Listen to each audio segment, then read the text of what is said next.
In this question, we are discussing navigation through DOM. The category of this question is, of course, DOM and web, and there will be 6 relative questions we are going to discuss. We have already discussed what is DOM and how the DOM tree is in window and document object related questions, or even in event bubbling. Though we also had a window object as a top element in that figure.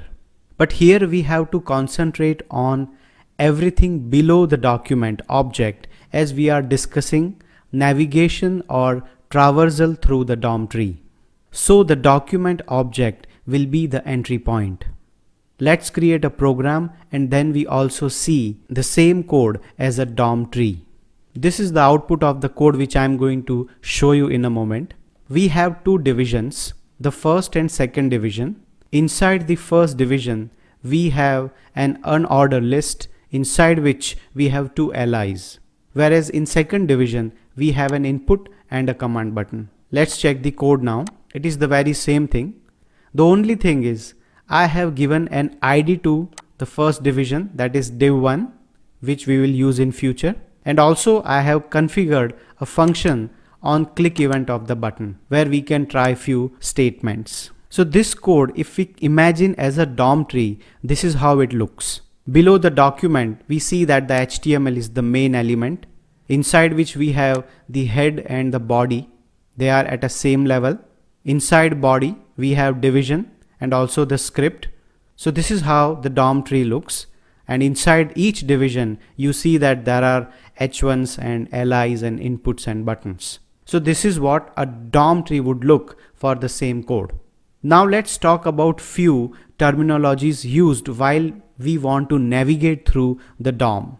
Here on the button click, I will simply try first of all console.log document element. Now this is one of the property which actually refers the top element in the document object, and that is the HTML. So if I just save and try to see the output, I will open the developer tool here so we can see the console.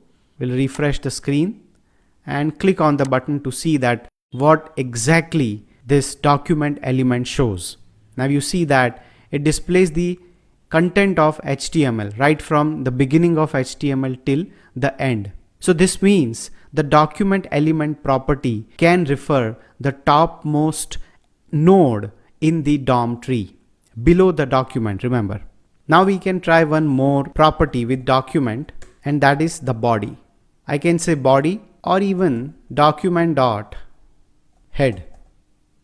We can do this. Rather, I should keep this head before body and we try to see what exactly it shows. Refreshing the screen and clicking the button. So now you see that while you say document.head, it does display all the content of head we have, and also the body. The entire content of the body is displayed. So whenever you try to access any node, you do have body, head and various other ways to do it. But when it comes to navigation, you need to loop through all the elements, or I should say all the nodes, because the tree which you see has various nodes. Each is linked with parent and child relationship. So here there is a property called .child nodes. So let's begin with this. Now I'll just remove these two, and now we try to see what exactly it displays when you say body.child nodes. As you see that it displays 7 child nodes. In fact, I can also get the count of it. Let me also add one more statement here. I'll say child nodes dot length. That will just show me the number of elements, rather number of nodes we have in the body. So here it says there are 7, right? And also it does display various nodes here. Now the question is, do we really see that there are 7 nodes or not? Or rather, I would say, where is this text node? Yes, then there is a division, but again there is a text. Then we have a division, we have a text. So the text which we see in between has no relevance in the output. Why is it so? The reason is that every tab, every new line, every white space you have in the HTML file, right now we have it here, see this. After the head, we have an enter. That's why this is on the new line. Let's remove this new line after this body beginning. I'll just save this because the first node we see here is the text node, and that is because there was a new line here, right? Now I will refresh and click. Now you see that there are only 6, that is 6 nodes. So every time you have an enter key, maybe a white space, a tab, that will also be treated as a text node, and that is displayed here. So don't worry about it. Just in case, instead of all the nodes, let's say you want only those nodes which are HTML elements, then you can simply say children. Then you will get the reference of the children, that is all HTML, that is regular elements here. Let's do this, refreshing and clicking. Now you see you have division, you have script, all such things, but there is no such node called text. So this is a better way in case if you just want to deal with all the element nodes. Also, the way we tried the script tag and we try to display the body here. What if I try to display body in the head section? Let's also have a look at it. I'll put a script tag here, which is a valid tag because generally we see that people do use head tag also. I'll say console log. The first thing I want to display is document.body. Okay, refreshing and click here. In fact, the moment I refresh, you see that there is a null displayed because that console anyway we did not put on any event. It was in the header section. So it does display null. Why is it so? Because when the page is loaded in this section, we have written body, and at this point of time there is nothing added to the body. So that's why it returns null. Null means there is nothing in the body as yet. So these were few properties related to child nodes and document object itself. But if you want to navigate through the tree, you must have some way to loop through the last node of the tree. And for the same thing, the document has several properties. You can navigate upward, downward, even sideways using various types of properties. Let's first of all try one very important property called child nodes, and we are going to put a loop which will help us to go through all the children. Remember, when I say children of body, that means the child which is inside division is actually not a direct child of the document. So now I will remove this script which is not needed, and we are going to put a loop, and till the child nodes length we are going to loop through. So I will have a for loop here, time being, where I say let I is equal to 0, I less than document dot body dot child nodes dot length, then I plus plus, and what we want to display is console log document dot body dot child nodes, because it's an array like object which we saw earlier when we tried to display all child nodes, right? So this will also display the text, division, UL, whatever you have inside your body directly. In our case, there is no UL as a direct children to the body. Let's run this. So now you see that each and every node, whether it's a text node or a division or script even, right? Everything is part of the body, and that we have looped through. As I also mentioned, children is something which can allow you to access only the regular elements.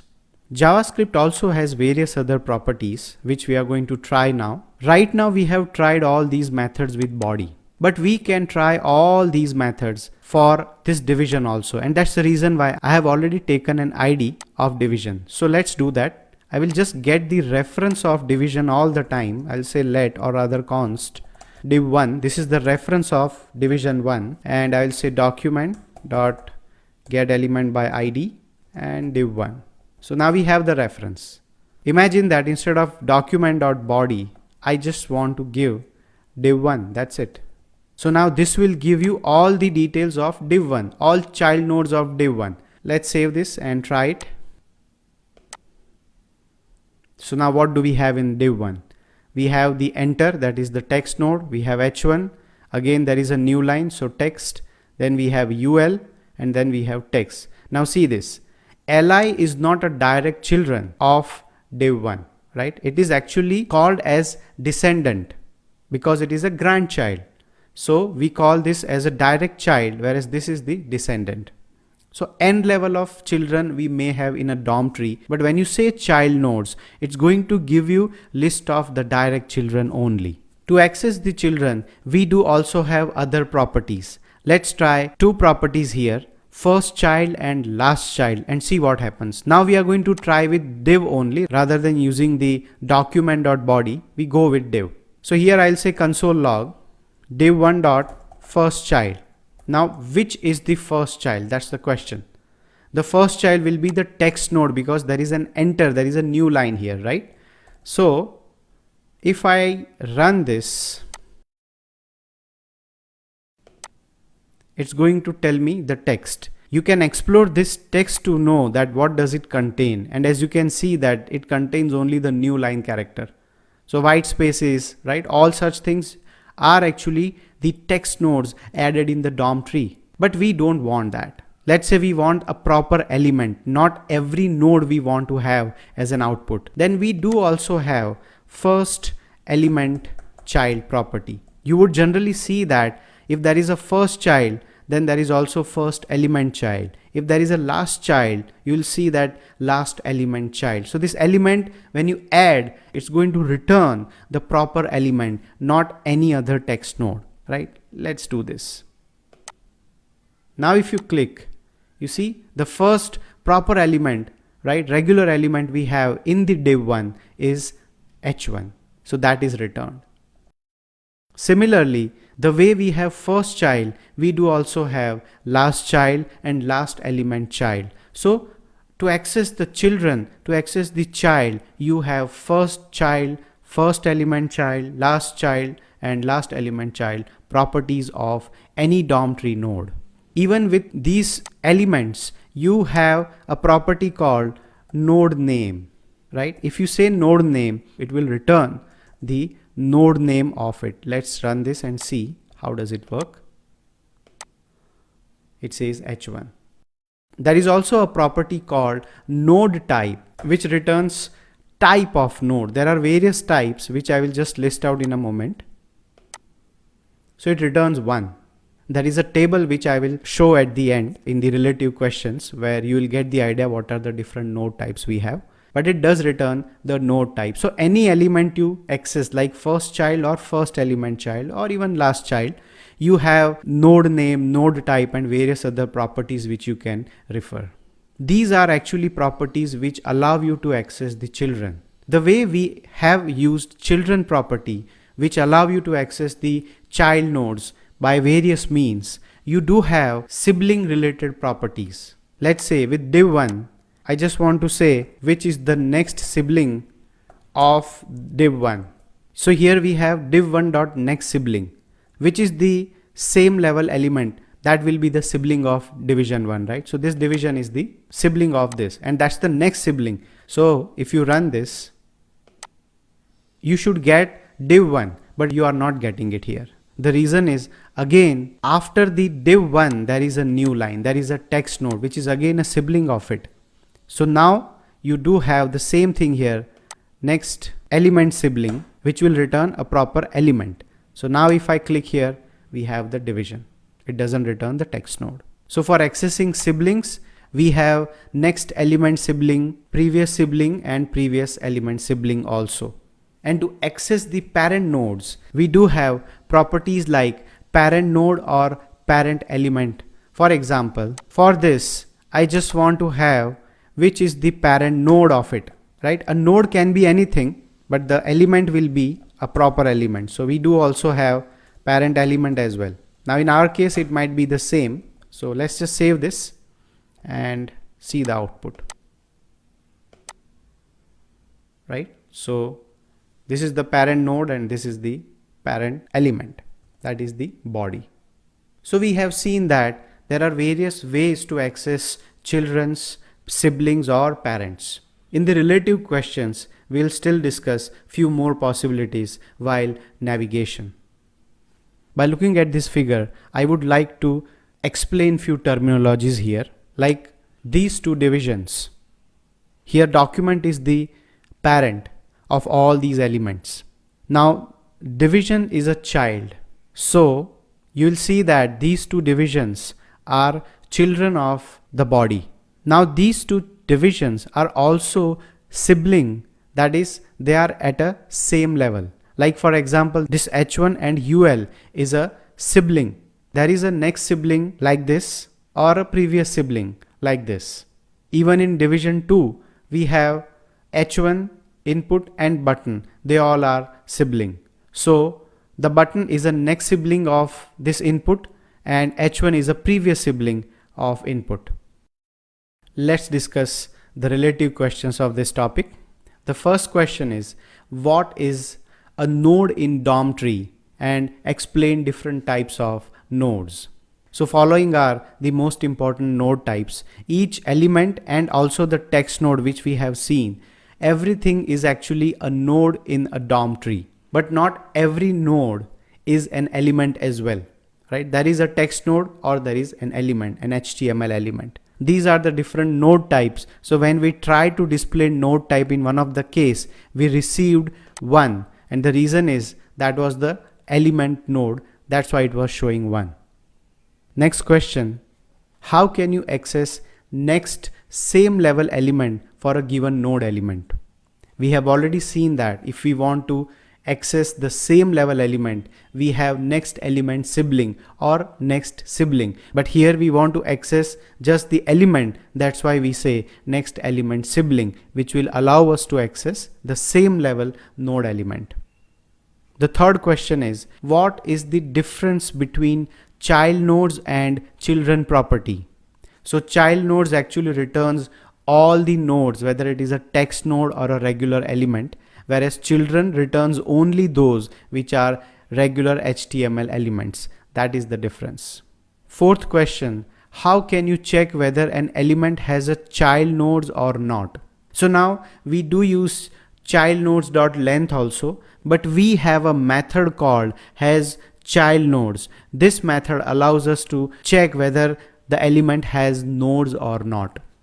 Fifth question is, what is the purpose of DOM navigation or traversal? See, the basic idea of traversal or navigation is we have access programmatically to all the nodes which we see in the HTML page. Let's say that you want to remove a specific node, or let's say you want to search through the document and you want to modify content or maybe some formatting of a node. In such case, you want to go through the node, you would want to traverse through the node. In such case, DOM navigation and these type of properties and methods are useful. We have not seen yet how do we add or remove element. That will be covered in few of the next questions, but at least you get idea that what is navigation and how do you go through every node if you want to, in case let's say you want to search or delete an element. Sixth question, what will be the output of below given statement? Now the statement is that you have an element, for example, let's say in our case it was div1, so I can say div1 dot last child dot next sibling. What will be the output of it? So the output will always be null. The reason is that if there is a last child, it cannot have any more sibling. So either you give next sibling or next element sibling, it's not going to return anything.